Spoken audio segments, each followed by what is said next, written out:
Stephanie has some words to say about the arrivecan app, and this is going on for a long time. Let's let her talk, and then I'll give my input after my reaction. Imagine this. You are a public servant. You are someone who has made the decision to come and help your country. I made this decision. I personally made this decision as a member of the Canadian Foreign Service. You swear that you will act in your best capacity possible for the best interest of this country. Now imagine that the worst situation for your nation occurs since wartime, and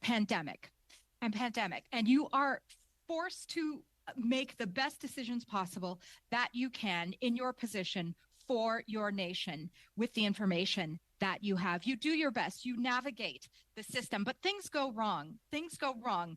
The application that you are working on ends up to be a $54 million boondoggle, a stain on the government, which is already neck deep in boondoggles. Another instance of possibly unethical behavior by this government, and certainly incompetent behavior by this government, and a definite lack of oversight. But you tried your best because you were a public servant.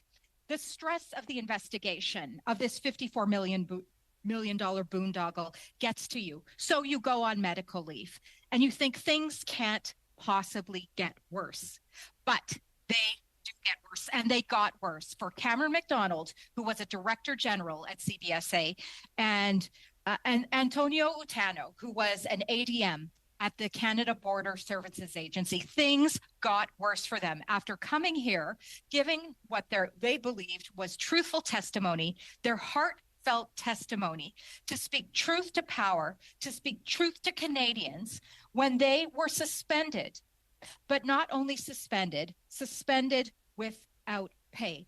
And for what reason? They claim that they were misled by senior CBSA officials. They were intimidated, that this was retaliation, that this was an attempt to muzzle them, that this was the CBSA's opportunity to use them as a scapegoat.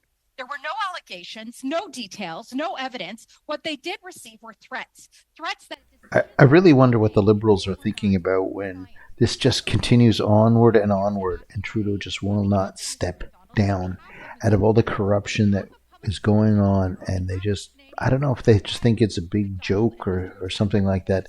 Let's let's keep it going. decisions would be made if they were not compliant. So, Ms. O'Gorman, I'm here to ask you today, on behalf of Mr. McDonald, on behalf of Mr. Utano, on behalf of public servants everywhere, on behalf of Canadians, why were Mr. McDonald and Mr. Utano suspended without pay? CBSA is conducting an internal investigation. Neither of those individuals work Ms. for the O'Gorman, CBSA right now. believe anything that you say today, these canned speaking notes, when both Mr. McDonald and Mr. Utano have stated that they were misled by senior CBSA officials as to who even chose arrivecan. This committee has found you not having spoken the truth before to this committee before. There's no reason we should believe this. Can you tell the committee then, what evidence do you have of Mr. McDonald and Mr. Utano for their suspension? Can you share with that, please? What evidence do you have for this committee? I'm not using speaking points, and I don't believe I've been informed of not having told the truth to this committee. I did not take those actions. They don't work for me. Well, we would like to know what evidence you had. That was my question. As well, their legal fees were being paid until this point of their suspension, and now they're no longer being paid. Why did you suspend paying their legal fees? So the preliminary statements of fact were provided to their deputy heads, and I took decisions that were consistent, that are consistent with the Treasury Board policy on legal fees. Yeah, this information isn't providing any new information to us, Ms. O'Gorman. Is this the type of treatment that CBSA whistleblowers can expect in the future? Is this the type of treatment that public servants can expect in the future? The CBSA was also made to know of threats against Mr. McDonald by Mr. Doan. What steps then, can you tell us, did you take to protect Mr. McDonald from facing negative reprisals from higher ups, please? I heard that testimony here. There are processes and systems in place when somebody believes they've been subject to harassment. I'm trying to conclude an investigation. My interest is understanding what happened.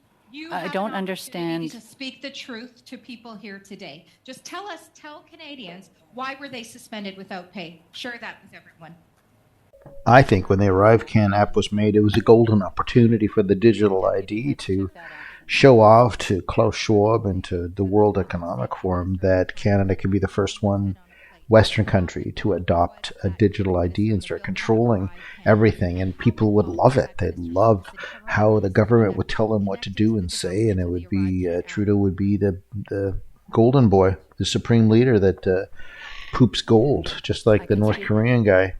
You know, it's almost like that's what happened. And money was no object. It was just flying out like crazy, these jobs, just to get it fast as possible. This is the opportunity. Strike now and just do it. Let's go on. I did not take that action, and it's not for me to talk about. Their deputy heads took that action. There are accusations that the public safety minister at the time was wanting someone's head on a plate. How involved was that current minister in the building of arrivecan, and how involved was that minister's office in covering up the misconduct connected to the development of the arrivecan app? Comments occurred after I retired. I can speak. I can speak to that. Go ahead, Ms. Hooperman. The Minister of Public Safety was informed by me that we were launching an investigation. He expressed concern over the nature of the allegations, and he indicated that he expected me to deal with any gaps that they showed and to go forward with the investigation and to let him know if there were any pertinent information that he should be aware of. He never said that he was looking for anybody's head on a platter. Well, we were also advised, I apologize. That is our time, Mrs. Kusi. Ms. Aaron is pretty relaxed in this whole process, which is, I don't know, a bit surprising on there. Anyway, let me put on part 2 after. I apologize. That is our time. I'll leave the link here.